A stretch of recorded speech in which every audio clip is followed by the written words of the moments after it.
La fe cristiana no es una teoría ni una ideología. La fe cristiana es el camino para conocer y amar a una persona que vive, a Jesucristo.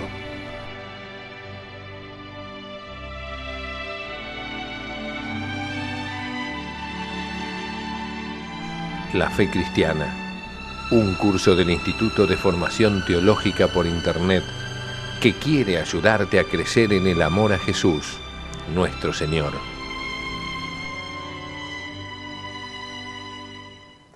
En nombre del Padre, del Hijo y del Espíritu Santo. Amén. Ave María Purísima, sin pecado concebida. Queridos amigos, nuevamente juntos en nuestro programa La Fe Cristiana. Hoy continuamos desarrollando el sexto mandamiento de la ley de Dios, que como todos sabemos, este mandamiento lo que busca es proteger, tutelar, cuidar el verdadero amor. Y continuamos con el punto 4 de esta lección, que hace referencia a la castidad en el matrimonio. La castidad, lo recordamos, es aquella virtud por el cual se vive correctamente la sexualidad. En el noviazgo, en los solteros, en la castidad, digamos, se vive en la continencia. En el matrimonio también se vive la castidad cuando varón y mujer viven ese encuentro, ese amor conyugal como Dios ha previsto. Dios ha querido que hombre y mujer en el matrimonio tengan la capacidad de procrear. Los cónyuges en el matrimonio cooperan de una manera maravillosa a la acción creadora de Dios. Dios los ha hecho partícipes de esta posibilidad, justamente brindándoles la capacidad de engendrar vida, ¿no? Realmente es de las cosas más sagradas que tiene el hombre, ¿no? Y por eso en el amor conyugal siempre hay que respetar, como lo decía el Papa Pablo VI, ya esas dimensiones unitiva y procreativa. Ambas tienen que ir las dos juntas, como dice la encíclica Humanae Vitae, ¿no? Entonces, los esposos castos sabrán descubrir los momentos más adecuados para vivir esa unión corporal, esa unión conyugal, que siempre supone una donación, una entrega, el don de sí. Esta dimensión procreativa puede actualizarse solamente en el acto conyugal, pero la dimensión unitiva, afectiva, propia de este acto puede y debe manifestarse de otros muchos modos, sobre todo cuando los cónyuges han tomado la decisión de espaciar esas uniones conyugales o por alguna razón grave han tenido que, digamos, abstenerse de tener ese trato conyugal. Evidentemente ese don de sí de marido y mujer, como lo dice el Papa Juan Pablo II en la Familiares Consortio 11, debe continuar actualizándose. Es gravemente inmoral, va contra las enseñanzas de la Iglesia, que justamente se fundamentan en el mensaje evangélico, la fecundación artificial. Porque justamente con la fecundación artificial se produce esa ruptura de esta dimensión unitiva y procreativa de la sexualidad. Lo recuerda, por ejemplo, la Donum Vitae, esta instrucción del año 1987, que recomendamos vivamente su lectura, su estudio. El programa pasado les hablábamos de la Evangelium Vitae, este documento del Papa Juan Pablo II, que es una maravilla, ¿no? Bueno, como enseña el Catecismo, el placer que deriva del acto conyugal es algo bueno y querido por Dios, no es algo pecaminoso que es tolerado, sino que es algo bueno y santo. San José María decía que él bendecía con sus dos manos de sacerdote el lecho conyugal, porque aquello era un altar, ¿no? Bueno, la castidad en el celibato. Bueno, algunas personas, por una especial llamada de Dios, por un especial don otorgado por Dios, están llamados a entregarse en cuerpo y alma, una verdadera vocación, la del celibato, que no significa en ningún modo la exclusión del amor o la afectividad. Al contrario, justamente quienes tienen el don, la llamada, la vocación al celibato propter regnum celorum, ¿no? Para el reino de Dios o por el reino de Dios, ese don capacita a las personas para amar y donarse a muchos otros, ¿no? Y así Dios los ayuda a encontrar a Dios, a encontrar a los demás y realmente a que esa persona esté plenamente feliz. O sea, una persona que está llamada por Dios al celibato, un sacerdote, una religiosa, en fin, no se siente para nada abrumado o castrado o, no sé, de alguna manera como que si hubiese una parte de su persona se hubiera incapacitado. No, no, o sea que Dios cuando llama al hombre a ser feliz con esta entrega en cuerpo y alma y tiene, digamos, otro tipo de paternidad, otro tipo de maternidad de tipo espiritual que realmente llena el alma, ¿no? Y nos pone, digamos, muy felices con esta entrega a Dios. Y estamos llenos de alegría. Quienes se entregan a Dios en el celibato no es que sean solterones que no han conseguido otra cosa, ¿no? Al contrario, justamente por amor a Dios, por amor a los demás, para entregarse en el trabajo del reino de los cielos, que la mies es mucha y los trabajadores son pocos, bueno, Dios los llama a esos a dedicarse 100% a esta labor, digamos, de sacar adelante la iglesia, ¿no? Por eso siempre se ha considerado esta llamada como un don, ¿no? No es una cuestión así de funcionalidad o mera operatividad, es un don, ¿eh? Aunque la santidad también se mide por el amor que se tiene a Dios y no por el estado de vida, evidentemente, y esto así lo ha enseñado la Iglesia, que el celibato por el reino de los cielos es un don superior al matrimonio. Aunque, como digo, puede haber personas casadas que sean mucho más santos que muchos sacerdotes, ¿no? Pero en sí mismo la llamada, el don, digamos, es justamente a una participación más plena en la intimidad con Dios y en el caso del celibato una identificación particularmente con Cristo, ¿no?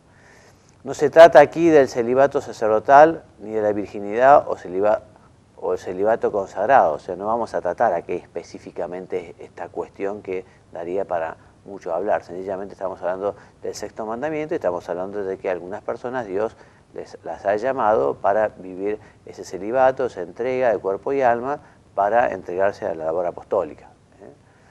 Muy bien. No tendría ningún sentido sostener que el celibato es antinatural, ¿no? El hecho de que el hombre y la mujer se puedan complementar no significa que se completen, porque ambos son completos como persona humana. Y hablando del celibato sacerdotal, decía el Papa Benedicto XVI, que justamente esa llamada, esa entrega, ese don, representa una especial configuración con el estilo de vida propio de Cristo, dice el Papa Benedicto en su exhortación apostólica Sacramentum Caritatis. Bueno, los pecados contra el sexto mandamiento, los pecados contra la castidad. Entonces se opone frontalmente, digamos, el vicio opuesto a la virtud de la castidad es la lujuria, que la lujuria es un deseo o un goce desordenado del placer venéreo, ¿no? El placer es moralmente desordenado cuando es buscado por sí mismo, separado justamente de la finalidad para el que se ha pensado, ¿no? Como también, por ejemplo, el placer por la comida o la bebida es algo que ha regalado Dios para que el hombre justamente se alimente y viva. Si uno buscara exclusivamente el placer de la comida y la bebida para disfrutar de él y no poner límites, evidentemente aquello estaría desordenado. Dado que la sexualidad ocupa una dimensión central en la vida humana, los pecados contra la castidad son siempre graves, tanto por su materia, y por eso justamente a la persona que uno se arrepienta cuando ha tenido este pecado puede perder la bienaventuranza eterna. Este pecado, como otros muchos, digamos, no es el único pecado, ni siquiera es el más importante, ¿no? en una persona normal, digamos, el sexto mandamiento no ocupa el primer lugar. Hay cosas mucho más importantes, de la caridad, el amor, el trabajo, ¿no? Si el tema del sexto mandamiento de la sexualidad está en primer lugar es porque evidentemente hay algo que se ha desordenado también, ¿no? Pueden ser leves los pecados contra el sexto mandamiento si falta advertencia plena o si falta perfecto consentimiento. Este vicio de lujuria tiene a veces graves consecuencias, como por ejemplo la ceguera de la mente. El otro día escuchaba a un psiquiatra exponer una clase, ¿no? Y decía cómo focalizaba el vivir desordenadamente la sexualidad, ¿no? Cómo efectivamente en la persona humana, cuando este vicio comienza a dirigir o a poner el timón de la propia vida, uno llega a ver todo por el canuto, digamos, del sexo, ¿no? Es una cosa increíble cómo se reduce el mundo y cómo también todo pasa a instrumentalizarse, incluso el trato muchas veces con las personas, ¿no? Evidentemente hay que estar muy enfermo para llegar a ver las cosas así, ¿no? Pero puede pasar, ¿no? De embrutecer de una manera tal, de convertir a la vida, digamos, de verla todo por este canuto, ¿no? Entonces, el mal uso de la sexualidad o el abuso de la sexualidad o el vicio de la lujuria debilita la voluntad, que se hace casi incapaz de cualquier esfuerzo, llegando a la pasividad, a las desganas en el trabajo, en el servicio. También lleva a un apego desordenado de los bienes materiales, dejando de lado los bienes eternos, la dimensión espiritual, y finalmente puede llegar incluso al odio a Dios, ¿no? Como justamente el lujurioso ve en Dios un obstáculo para satisfacer su sensualidad, puede llegar justamente al rechazo y al odio total de Dios. Otros pecados entonces contra el sexto mandamiento de la ley de Dios. Bueno, entonces, la excitación voluntaria de los órganos genitales a fin de obtener placer venéreo, como dice el Catecismo número 2352 sobre la masturbación, es un grave pecado. Tanto el magisterio de la Iglesia, de acuerdo con una tradición constante, como el sentido moral de los fieles han afirmado sin ninguna duda que la masturbación es un acto intrínseco y gravemente desordenado, por su misma naturaleza, porque justamente el placer, digamos, venéreo es un regalo que Dios ha querido que acompañara a la unión entre marido y mujer, ¿no? Entre marido y mujer Dios ha querido dar, digamos, este regalo, este don de que sea algo placentero, ¿no? Pero el ejercicio solitario y egoísta de la sexualidad, privado del verdadero amor, deja insatisfecho y conduce al vacío y al disgusto. La fornicación que es la unión carnal entre un hombre y una mujer fuera del matrimonio, también es un pecado grave. Es contrario a la dignidad de las personas, es contrario a la dignidad de la sexualidad humana, y evidentemente el adulterio es una manifestación de grave infidelidad conyugal. Cuando un hombre y una mujer, de los cuales al menos uno está casado, establece una relación sexual, aunque sea ocasional, comete adulterio, enseñó siempre la Iglesia y lo recuerda el Catecismo en su número 2380. También son contrarias a la castidad las conversaciones, las miradas, las manifestaciones de afecto a otra persona, también entre novios, cuando se realizan con deseo libidinoso o cuando constituyen ocasión próxima de pecado. También la pornografía, que es la exhibición del cuerpo humano como simple objeto de concupiscencia, es un pecado, tanto el que la consume y evidentemente el que la promueve está haciendo un gran daño, ¿no? Un gran daño. Incluso si se tratara de escandalizar, se entiende por escándalo llevar a otros a pecar. Si se escandaliza, se lleva a pecar a otro, incluso a un niño o a personas que están especialmente, digamos, indefensas, el pecado es especialmente grave, ¿no? También la prostitución es un pecado, o sea, la transformación del propio cuerpo en objeto de transacción financiera o de disfrute carnal, son faltas graves, ¿no? Y además hace realmente mucho daño a la persona, hace un grave daño a esa persona que se ha prostituido y también engendra un daño para la sociedad en general.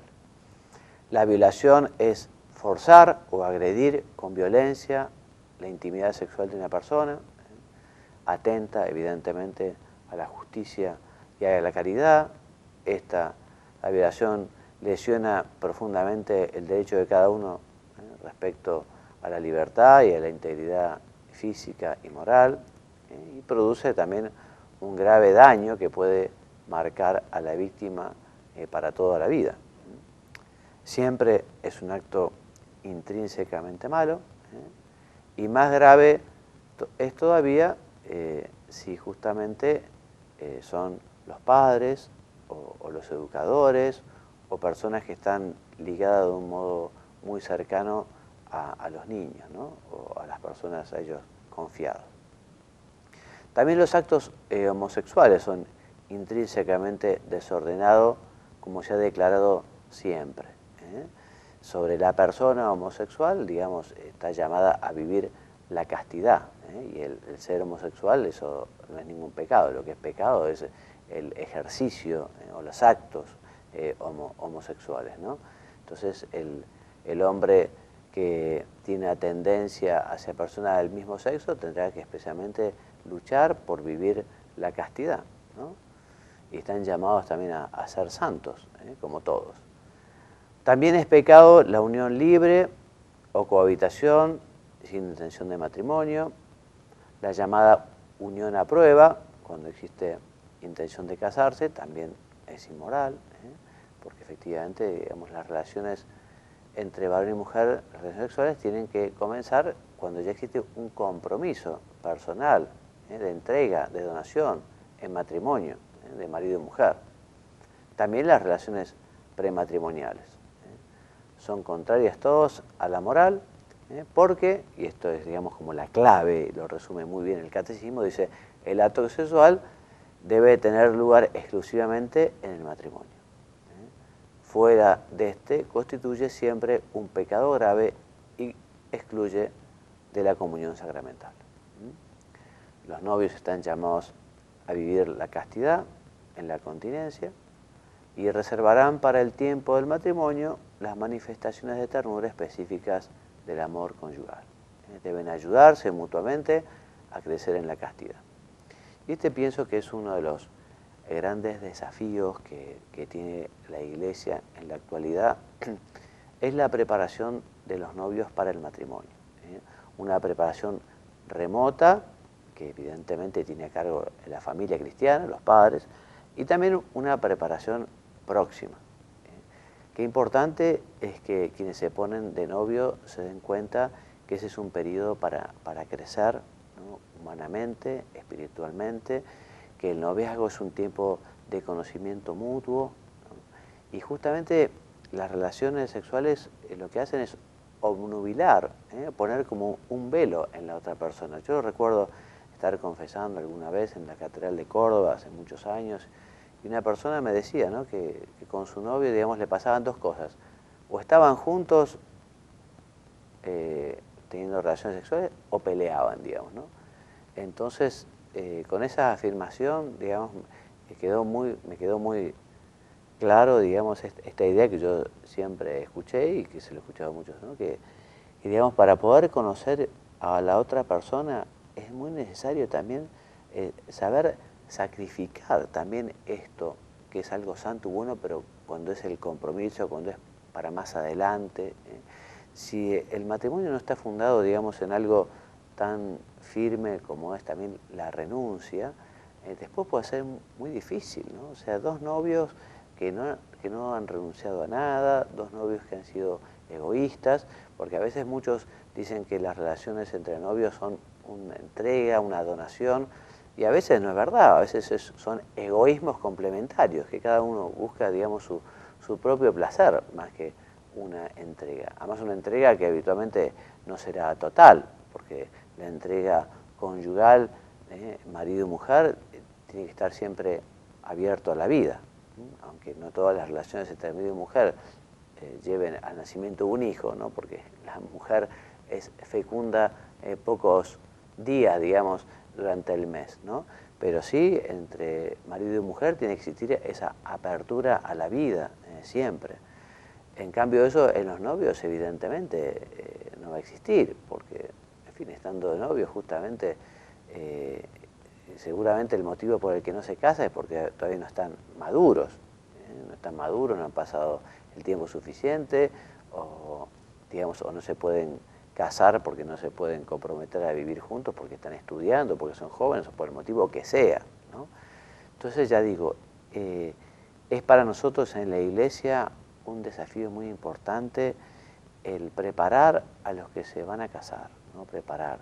Sobre todo también para que tengan una noción clara de qué es el matrimonio, qué es el matrimonio, ¿no? Porque, digamos, muchos llegan al matrimonio sin realmente saber qué es una donación, una entrega.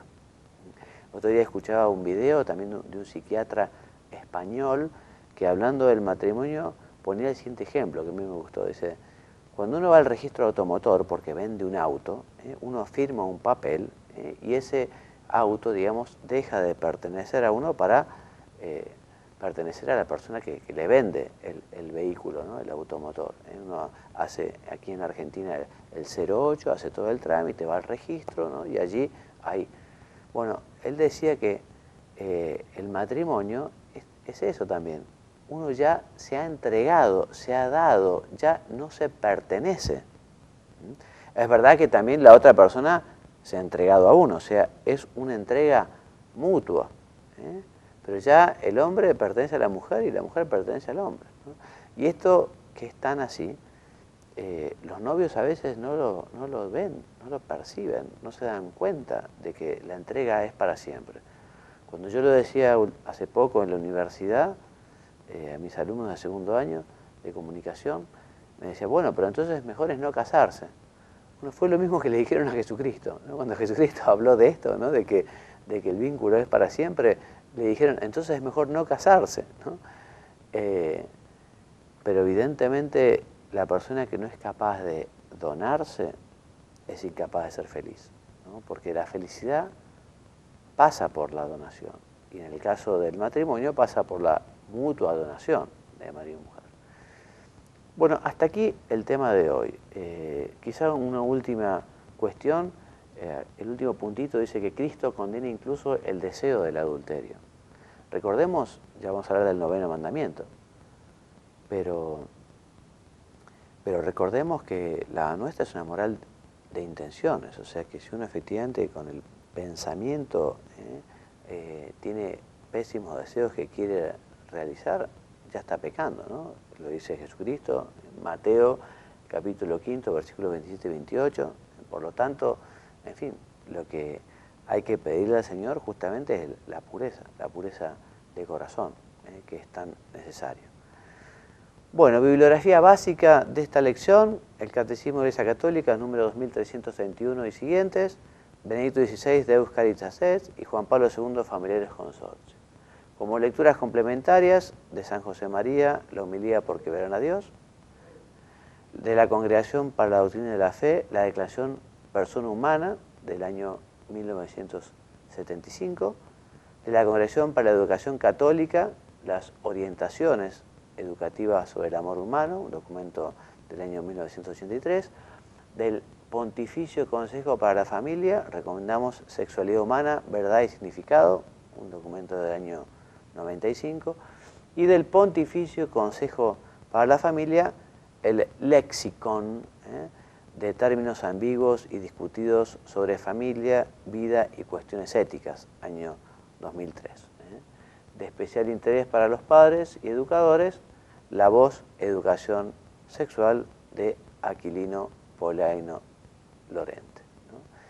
Bueno, gracias entonces por la compañía, gracias por el interés. Dios mediante, en el próximo programa comenzaremos a exponer el 7º mandamiento de la ley de Dios. Bueno, yo me despido enviándoles la bendición, que Dios los bendiga y los haga muy santos. Amén. Muchas gracias y hasta el próximo programa.